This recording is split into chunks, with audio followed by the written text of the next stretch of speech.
On this edition of Jets FM on the Ourlads Football Network, Randy Lange, senior consultant and reporter for NewYorkJets.com, is here to preview the Jets' home opener against the Dolphins. Update the latest roster moves, injury concerns, and more, including his take on the Jets' Week 1 win on Monday night at Detroit. As Jets FM on the OFN starts now.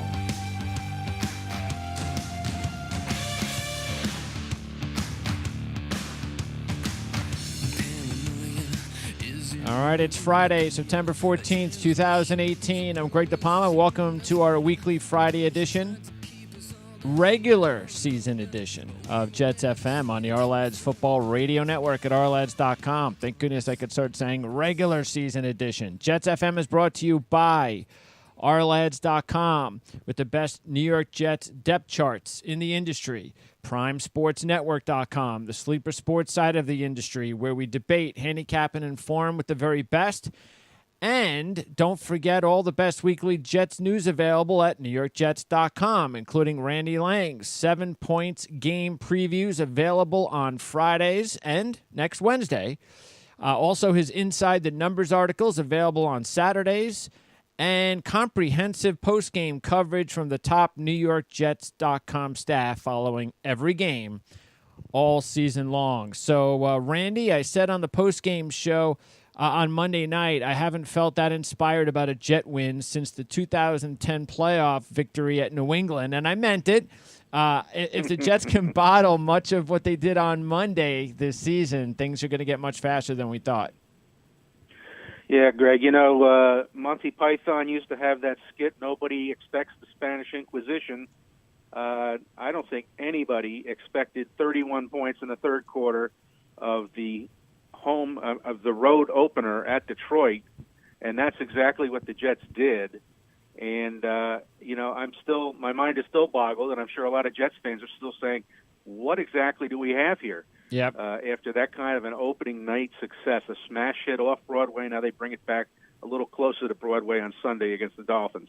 Also want to let everybody know they could email the show now, or you could check out the Twitter handle at PrimeSN. Of course, you've got Randy's Twitter handle at RLangJets, Jan's at AirJan23. But if you go to Jets, Jets, at PrimeSportsNetwork.com, send us an email. I'll check the email every week, of course, and if you have any questions or comments that we can talk about on the show, we'll definitely do that. So many things that went well in the game on Monday night, Randy. Normally we'll be doing more previews, and we're going to get to the Dolphins in a second, but since it was an opening win and it really meant so much, and we would hope it means a lot to the team this season, there were some really big bright spots, and I think along the way, a lot of the bright spots, coincidentally, happened to players that we talked about previously leading up to the regular season, guys that had to step up, guys that had to prove that they were worth a roster spot, whether it's Andre Roberts, definitely Darren Lee, and speaking of somebody like Darren Lee, first of all, what he did in the game as far as being able to pick off passes, pick six, things of that nature, made a nice stop also on a screenplay. That is along the lines of what he really is supposed to do with this Jet defense, why Todd Bowles wanted him there. I still don't think that he's necessarily there as a run stopper or anything like that. He's a little too small for that. But what he did in this game was exactly what the Jets had hoped that he would become. It's one game, but if that gets his confidence going, that's going to be huge for the defense. Yeah, that's what Todd Bowles had been saying, a bit. He said last year's second half he thought Darren played well. I think some fans were a little skeptical of that. Some writers certainly were. However, I was. Yeah, you were, and I know that you're on record, and you can't ignore some plays that occurred on his watch, but everybody insisted that this was going to be a little different year for him. Third year, step up in leadership, step up in different things that he needed to do, such as pass coverage. And you don't know until somebody does something. Darren did it. Yep. And he did it against a pretty darn good quarterback in Matt Stafford. Stafford obviously not feeling well. He just had a bad game, but the Jets defense helped him, to achieve that bad game. And Darren Lee, he was a monster. He had one interception return for a touchdown, another interception, a third PD. And as you say, he did make a tackle on a screenplay. I mean, this guy was all over the field. That's kind of what they envisioned, I think, when they took him in the first round a few years ago.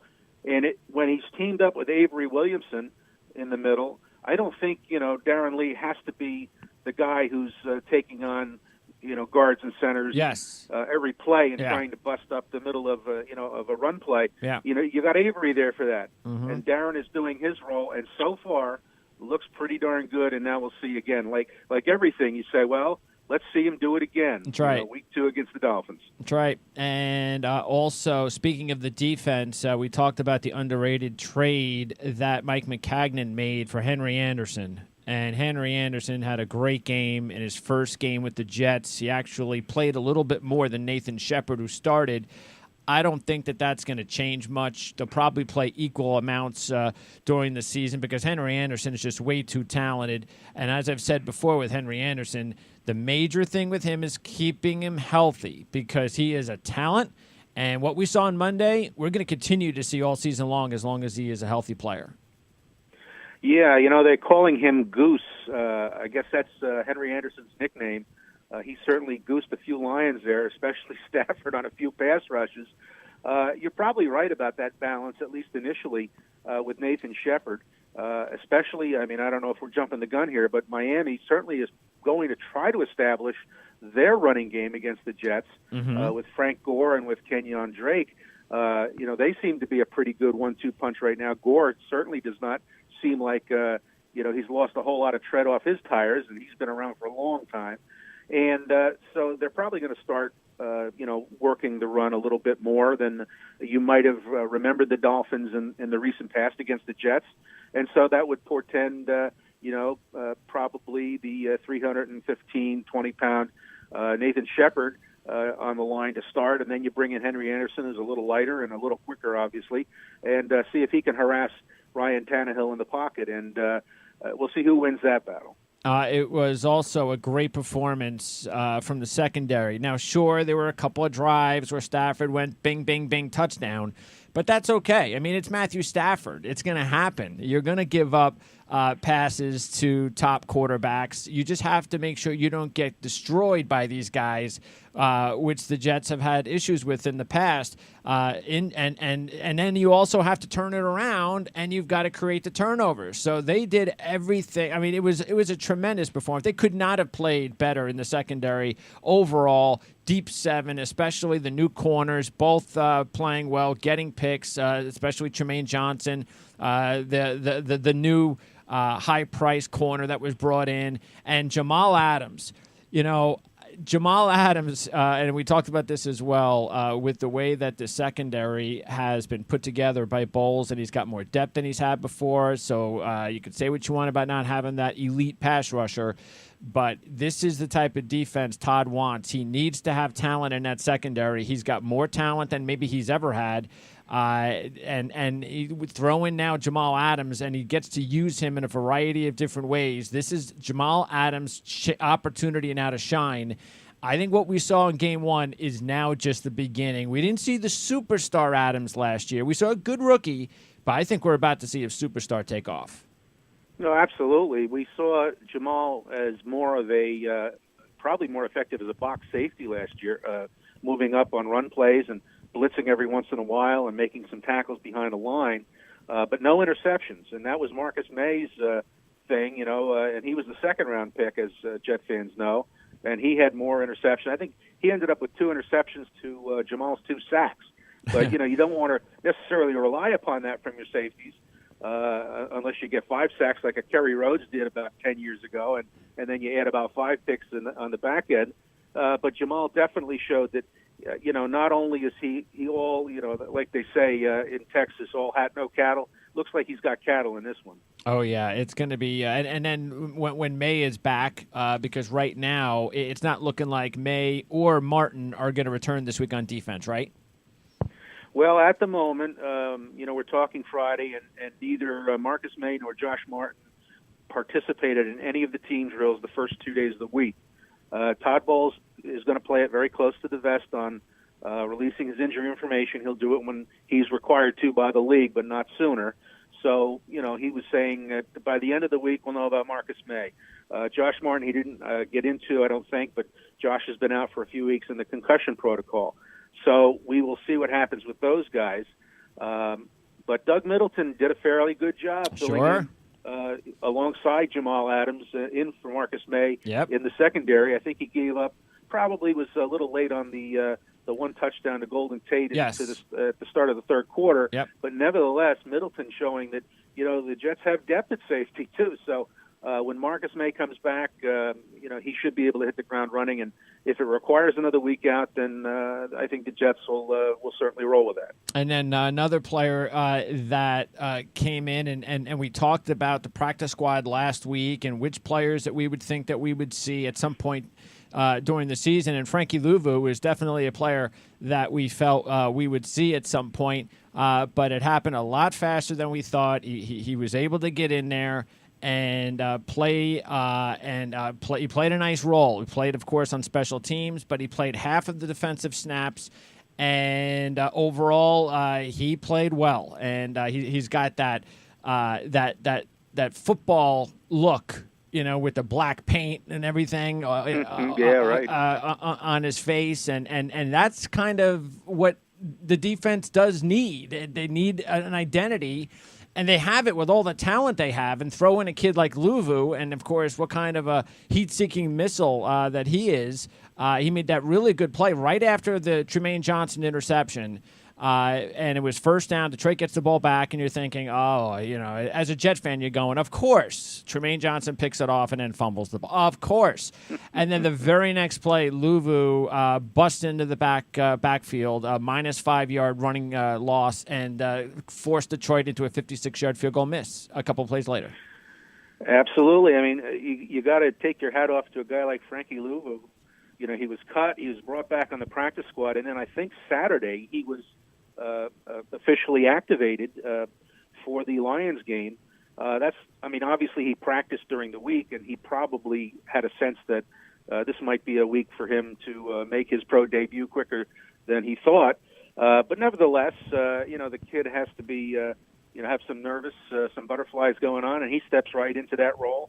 He, as you say, had the 5-yard tackle for loss. He batted down a pass on a fairly good rush from, I don't know if that was Castle or Stafford late in the game.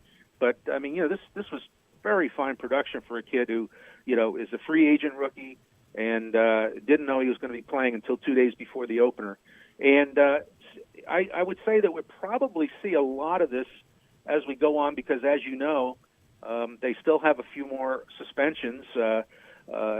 Kevin Pierre-Louis came off of the NFL suspension list this week. He is active on the active roster, although, as Todd Bowles said, he's been injured, so he's going to need a little time, I think, to get ready. Okay. So we may not see him.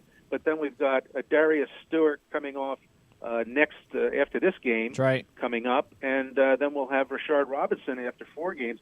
So there's going to be some players coming up and going down, and there might be a mixing and matching of the linebackers. The Jets added Jerry Atochu late in the preseason. He was out there for a few plays running around. Josh Martin has yet to appear in the regular season.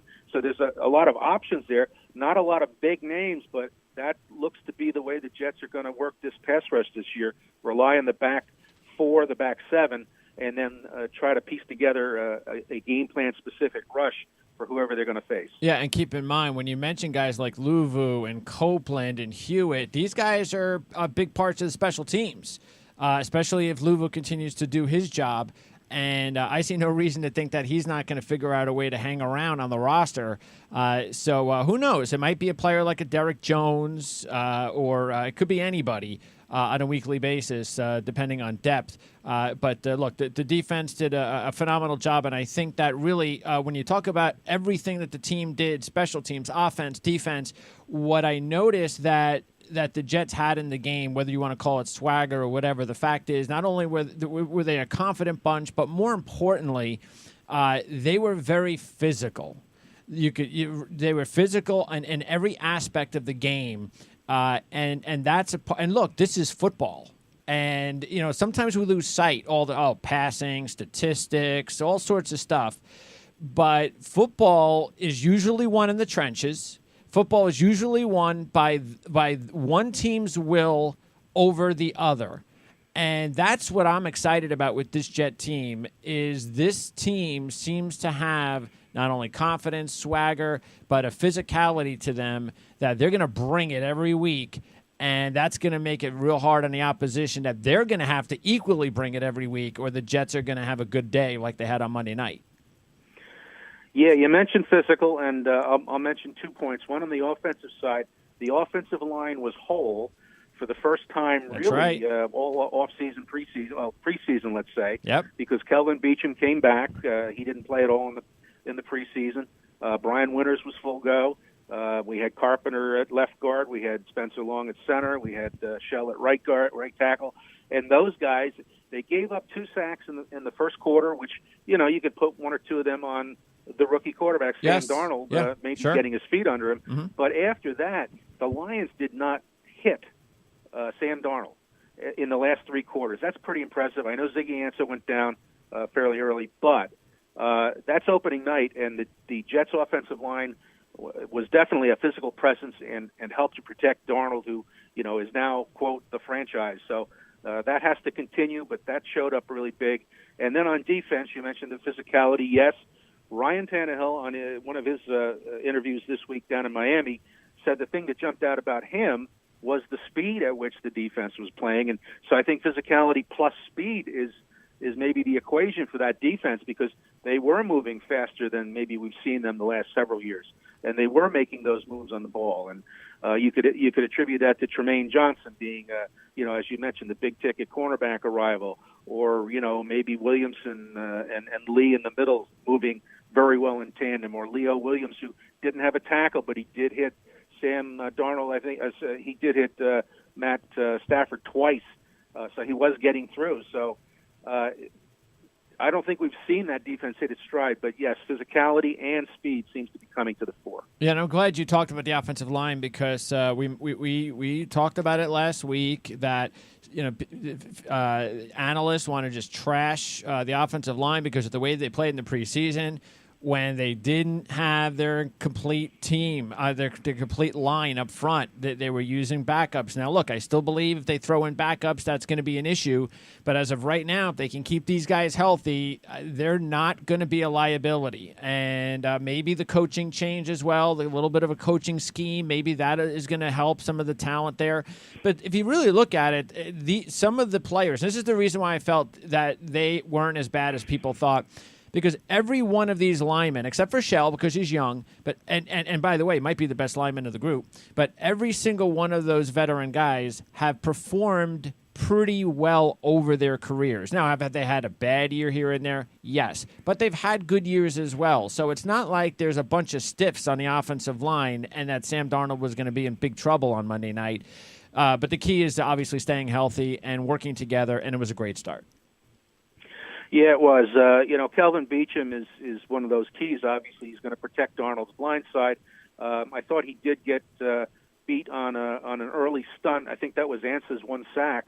But after that, I thought he played really well. He's a great citizen, a guy, and actually, he had several very good years before, he got an injury, and I think he left the Steelers and came back. He went from the Steelers to the Jaguars? Jags, correct. Yep. That's it. Yeah, but that didn't work out so well. But he was coming off an injury, and it was a tough one and a season ender. And then maybe last year getting his feet wet in the new situation. That's definitely a possibility. But he did play well. I thought he did solidly. And that's the thing with this offensive line. There's not a lot of big names on it, but they seem to be a group that's growing in strength and in chemistry all the time. They've got a young quarterback to protect, and that's going to bring them together too. And they've got a good running game, I think. Yeah. And they showed that they could open up some holes for that running game. And now suddenly the Jets are number 3 in rushing in the NFL, with Isaiah Crowell and Bilal Powell splitting the work. So, yeah. That's a great equation right now for the Jets going into the early season. And it really looks like it's going to be a great tandem working together because Powell's fast, he's shifty, he can do everything, catch out of the backfield if you need it, and Crowell showed his speed and, more importantly, his physicality. And that is, again, what I'm talking about, not just on defense, but even having a running game where you can have a guy like Crowell that's going to dish it. That is huge. And both of them, by the way, coincidentally, combined for equal amount of snaps, 40% of the offensive snaps. Yep. And I think that's what we're going to get this year if all goes well and they can keep those guys healthy. As far as the receivers, look, I know Robbie Anderson didn't make a lot of catches, but this is what I talked about. I think this is how he's going to be used more often. I think that when you've got the guys like Quincy Enunwa and Pryor and Kearse that can do a lot of other things, maybe intermediate routes, things of that nature, you just kind of lull the opposition to sleep, and then bang, you can go to Robbie Anderson for a deep one, and that was a great catch. I mean, the protection was great. The throw was spot on, and the catch was even better. And it was great to see, especially since Sam had a little bit of problems with the deep ball overall, whether it's during practice or the preseason. So it was nice that on his first real deep pass of the season, he was able to connect to Robbie. Yeah, it was, and I thought that Sam did a great job. I don't know if it was in the play design from Jeremy Bates, the coordinator, but I think on that play, Sam did get great protection. He loves to go to his left. He's unusual in that regard, where he seems to be equally comfortable going either direction, but he kind of drifted to his left, gave a little pump fake, I thought, and that drew the Lions safety, I think that was Tavon Wilson, off of the play and gave him the room he needed to find Robbie Anderson. And then Robbie finished it with a great snatch and grab, and, that's not your ball, it's mine. And, fell down with it very clearly in the end zone. No question that he was going to possess that ball and get the score. It was his only target of the night, and it was a 41-yard touchdown reception. Yeah. And then, you combine that with Quincy Enunwa, who seemed to, at least on the opening night, to be Sam Darnold's favorite receiver. He had 10 targets, had 7 catches. He did his yak thing on the touchdown run with 19 of the 21 yards after catch to get into the end zone against 2 Lions defenders. So, you have that. You have Terrell Pryor, who didn't get a lot of early action, but all of a sudden, here comes this guy who's, a beast to cover, and he's making first downs and moving the chains. And Jermaine Kearse, as we mentioned, he did not make it to the opening night roster, inactive with the abdomen situation. But as Todd Bowles said, he was lobbying to play, and they just decided to keep him out one more week. Todd's not going to commit to Kearse coming back yet this week, but he has been listed as a full practice participant. So it's possible that Sam Darnold will get probably the Jets' best third down receiver last year back into the lineup to join the guys he's going to be throwing to against the Dolphins. Yeah, I just thought the Jets lacked so much talent at the skill position. According to all the experts, they had no receivers, no running game, terrible offensive line. What do they know, right? But by the way, Quincy Enunwa also demonstrating on the touchdown his physicality. So whether it's Crowell, Enunwa, that's what I was talking about. It's great to see that even your skill position players are hammering ahead, and they're fighting for extra yards. They want it more. That's why I said when they play teams are going to have to realize if you're going to beat these Jets, then you're going to have to come and play at your best and try to be just as physical, or else you're going to pay for it.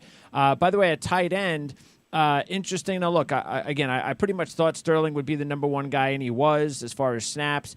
A little bit surprised to see Chris Herndon as the number 2 guy. Now, maybe he got, I don't know whether or not he got a little bit more snaps and late when the game was over. But fact is that he got pretty much an equal amount of snaps with Tomlinson, and they used a lot of 2 and 3 tight end sets. So that is something that we're probably going to see all season long, and I would suspect that these 4 guys are going to be on the roster all season. Well, they could be, but of course, somebody's going to have to go when they start bringing these guys back off of suspension. So I wouldn't predict who might be going, but with 4 tight ends, that might be a luxury.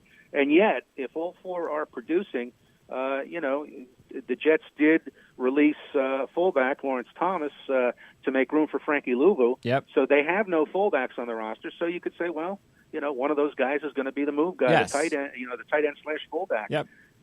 So maybe they're all here to stay. But I think you were on Neil Sterling very early on in our pre-season discussions. And Neil also seemed to be an interesting favorite early target of Sam Darnold. Had 2 catches. I think he converted 1 first down and moved the chains. And so he's a guy that they know that they can script into the offensive game plan. And as we mentioned, Jeremy Bates seems to be more intent than we've been used to using his running backs and his tight ends in the pattern, yep. as opposed to just check down guys. So that'll be interesting to see how that develops with a good group of tight ends to catch the ball. The running backs are both good receiving backs, and the wide receivers, as you mentioned, no superstar there, but a heck of a lot of good talent, which could all come together in some crazy way to create a very effective offense for the Jets. And by the way, we also talked about how some of the media were getting on Brent Boyer before the regular season even started. We talked about that last week. And I said, well, let's just wait till the regular season. Again, it's the preseason. It's a completely different story. You hit on the fact that Andre Roberts and his time in Detroit, and he was an all-pro kick returner, and he sure did like the surroundings because, boy, what a big couple of returns he had, including the touchdown. And I'm not sure there was a better special teams performance out of the other 31 teams in the NFL this past weekend.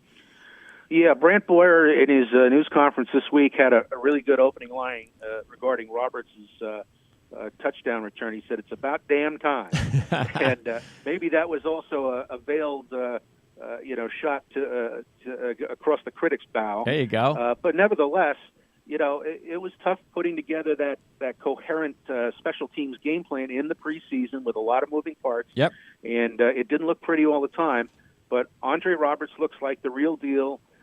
We knew that. I mean, as a ninth-year veteran, he has returned punts and kicks at a good level everywhere he's been. And he showed that he's got the blockers. He credited those blockers for making it easy for him to go 78 yards down that left sideline at Ford Field. The one thing I'm interested to see this week against the Dolphins, the Jets, it's a rarity in the NFL, had no special teams tackles. They didn't have to. They had 9 touchbacks on kickoffs, 2 fair catches on punts, and 1 out-of-bounds punt. So we don't know how they're going to tackle the Dolphins, who have a pretty good kickoff returner in Jakeem Grant, returned 1 against the Titans last week. And I don't think they're going to use Kenyon Drake as a returner, but Kenyon Drake was the last opponent to return a kickoff against the Jets for a touchdown. That was in 2016, and that was that crusher at Miami. Okay. So we know the Dolphins can return kickoffs. The Jets have better remember how to tackle and get on those guys. That is if Jason Myers kicks one short, which doesn't look like that's happening anytime soon. Well, that's a good combination. You got Myers kicking the ball in the back of the end zone. You got Lachlan Edwards pinning the opposition, and that's what he did on 2 of his 3 kicks. Now, the one that was short and out of bounds, whatever. But the fact is, I mean, that was a part of the game. It didn't matter. But that was important. I mean, when you have to keep in mind, and it may not look like it right away, but when you follow the flow of the game, that type of field position, even if it doesn't happen right away, like during that series or even the next series, the field position game did matter when he was able to push Detroit back on their heels on 2 of those punts. So that's why it was a complete effort on special teams, and it was really great to see all the way around. As more on the Dolphins, that's the opener. It's always fun to play the Dolphins, and then to have them on opening day after the performance on Monday with Sam Darnold, the enthusiasm. I got to imagine, Randy, that going to the game on Sunday for you and just seeing how everything is going to be from the tailgating to the atmosphere to kickoff and through the game, and if it is a good game for the Jets, I got to believe it's going to be probably the most fun atmosphere that they've had in a long time. It should be. I mean, we're hearing the buzz. Obviously, the fans are gaga right now. I mean, just the way the Jets started. I'm sure that half of them are pinching themselves, and the other half are saying, I don't know how long this can continue, and waiting for the worst, because that Jet fans tend to have a little bit of that going too. But they're going to be there in force. Uh-huh. And, of course, every game has been technically a sellout. But, some tickets went unused last year. This year, we're approaching a sellout for this game. So that's like 78,000 plus in the stands. And if the Jets open up the way they finished against the Lions in the second half, those 78,000 fans will not be sitting on their hands. No. They're going to be putting together. Fireman Ed was there in Detroit. I would anticipate seeing the firemen again back at the stadium on Sunday at MetLife. But they're going to be ready, and the Dolphins know it. But then the Jets have to give them something to keep them cheering the entire game. Sure. And from the looks of it in Detroit, they might be able to do it. Yeah, and it's, look, again, just the fact that it's the Dolphins, it should be a lot of fun, and hopefully it will be. Look, Sam Darnold's a rookie. There's still a lot of young players out there. To think that the games are going to go like this every week, everybody's a realist. It's just not going to happen. So there are going to be a lot more negative things that are going to happen at some points during the season, and there'll be losses and things like that. But you know what? You just run with this high as long as you can. Whether it's a streak, we don't know. It could be one game, but you just run with it as long as you can. And that'll just continue to build the confidence. Look, the Dolphins have some talent. Tannehill is Tannehill. He's not a special player, but he seems to be a little bit more confident. Gase is, I think he's a smart coach, smart offensive coach. He knows what he's doing. You mentioned the running backs. Now, of course, Landry's gone, so Amendola's kind of the new guy in there. They haven't gotten those young tight ends. It's going to take a little bit for them to get into the offense as well. So I don't think the Dolphins, even what we saw in Week 1, they're not an explosive offense. You do have to watch out about Kenny Stills, though. Kenny Stills is a guy that likes to go deep, and that's one player you have to contain. You cannot give up the big pass to Kenny Stills. If you're going to avoid that, then it's going to be down to, as you mentioned before, the running game. And if the Jets can do what I think, are going to do best this season and stop the run, they can do that and force Ryan Tannehill to throw the ball a lot. I think that definitely works into the Jets' hands, and then it's up to Sam Darnold to not look like a rookie and to continue to play more like he did for most of the game last week. Right, and it's going to be up to the Jets' tackles, probably Beachum and Shell, because they're going to have a different assignment this week than they did on opening night. They've got Cameron Wake on one end, they've got Robert Quinn on the other. These guys have terrorized quarterbacks for a long time in the league.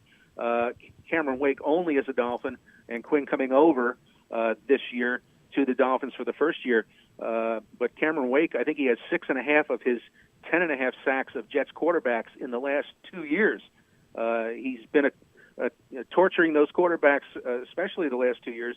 And the Jets are going to have to be on their A game on that line and all their blockers to give Sam Darnold that time to do what he did against the Lions. That'll be an interesting battle, and it's one, if you take your eyes off the ball, it's one worth looking at on Sunday. All right, so we will talk more about that game on the post-game show on Sunday. Jan Levine will be with me. And so, of course, next week, the Jets, also a Thursday night game in Cleveland. So when we talk next Friday, Randy, we'll be able to have a much quicker recap as far as a little bit more instant analysis about what's going on. Of course, I'm still going to do the post-game show, so we'll have a kind of double duty as far as Jet coverage next week, late Thursday night, early Friday morning. So I won't be able to get my sleep, especially since it's an 8 o'clock game next Thursday. So that'll go off maybe close to 12 o'clock on Thursday night. But as far as any other notes that we need to keep in mind, Stewart, as you mentioned, one more game, he's back. Robinson, 3 more games, he's eligible. And I guess we should also note that Ben Braden was placed on the practice squad, and that was to make room for Pierre Lewis, correct?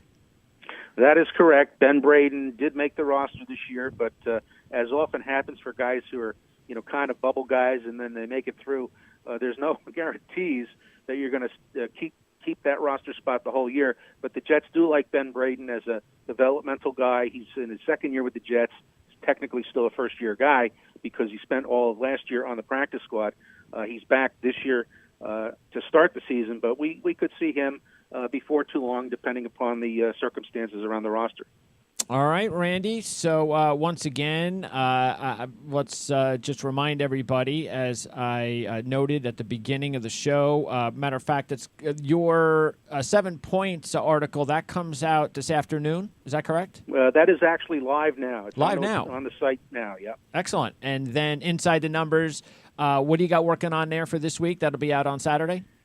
Well, it's hard to get everything that you saw or thought about during the course of the game that you wanted to tweet about on Monday night or get out into the Twitter sphere and elsewhere on the website early in the week. So I've got one last look at the Jets' 31-point third quarter and the fact that they have set, or I shouldn't say set, but they have the second fastest times to get 3 touchdowns in a game and the second fastest time to get 4 touchdowns in a game. They did that all in that third quarter against the Lions.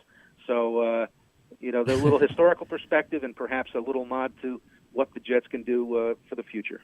All right. Sounds good, Randy. I appreciate it as always. Enjoy the game on Sunday. If they can get a win, and I don't care about anything else, but they just get the win based on how I think the atmosphere is going to be from the very beginning. I think that's going to be a lot of fun for you. So enjoy it. Will do. Thanks a lot, Greg. Talk to you next week. Thank you, Randy. All right, that's Randy Lange. And Randy will be with us every Friday here on Jets FM. So Randy's our Friday guy.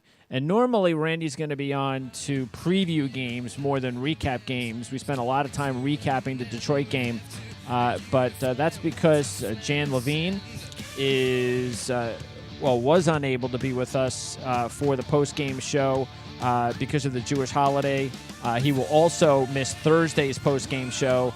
But I'll be there. I'll be on Sunday with Jan. So we're not sure yet what the time of the post-game show will be yet, but it'll be either a few minutes after or about an hour after. But at some point, we'll have the show posted and available on demand within a couple hours after the game.